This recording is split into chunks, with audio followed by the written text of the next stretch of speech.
Halo semuanya, dalam video kali itu saya tuh pengen ngajak teman-teman semua untuk melihat dan merefleksikan kondisi demokrasi di Indonesia saat ini.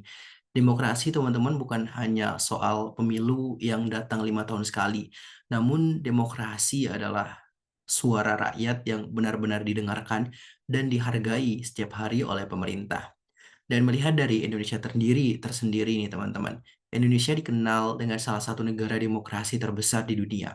Setelah reformasi tahun 1998, kita berhasil melepas diri dari otoritarianisme dan membangun sistem yang lebih terbuka. Rakyat bisa memilih pemimpin yang diinginkan, media lebih bebas, dan masyarakat sipil tumbuh kuat. Ya, dalam artian kebebasan itu atau demokrasi itu benar-benar tercipta pada saat itu. Tapi teman-teman, belakangan ini kita melihat bahwasanya demokrasi sedang tidak baik-baik saja. Belakangan ini banyak yang mempertanyakan kualitas dari demokrasi. Misalnya penggunaan aparat negara untuk kepentingan politik tertentu, penyempitan ruang kritik, hingga munculnya kembali dinasti politik dan manipulasi hukum untuk kepentingan segelintir elit. Kita juga menyaksikan pemilu yang tidak hanya soal gagasan, yang tidak lagi hanya soal gagasan, tapi lebih ke siapa yang punya kuasa, akses kuasa, dan logistik. Uang, hoaks, dan polarisasi masih merusak semangat demokrasi yang sehat. Di sisi lain, suara masyarakat sipil, aktivis, dan jurnalis kadang dibungkam dengan ancaman atau kriminalisasi.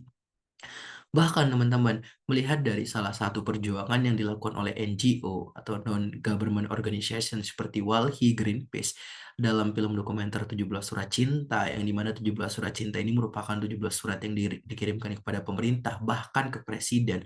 Namun ternyata 17 surat tersebut yang menyatakan bahwa terjadinya deforestasi di Suaka Marga Satwa Rawa Singkil diklaim oleh Kementerian Lingkungan Hidup dan Kehutanan tidak terjadi deforestasi. Padahal secara bukti deforestasi marak terjadi di sana. Ini membuktikan bahwa demokrasi di Indonesia benar-benar lagi buruk dan teman-teman kita masih ada harapan. Kita masih melihat anak muda yang sadar politik, organisasi masyarakat yang vokal, yang tetap menyuarakan terkait dengan demokrasi saat ini, media alternatif yang mengungkapkan fakta, demokrasi tentang yang tidak sempurna, tapi teman-teman juga kita nggak boleh menyerah, karena semua akan kembali ke kita terkait dengan perjuangan yang kita lakukan. Melihat dari kesimpulannya teman-teman, demokrasi ya adalah perjuangan jangka panjang. Demokrasi adalah yang saat ini merupakan idealisme dari suatu negara yang paling ideal dan kita punya peran khususnya sebagai anak muda bukan hanya saat mencoblos tapi juga dalam menjaga keadilan, kebebasan dan akuntabilitas setiap hari. Jangan diam teman-teman karena ketika rakyat diam kuasa bisa berjalan semaunya. Terima kasih teman-teman sudah menyimak.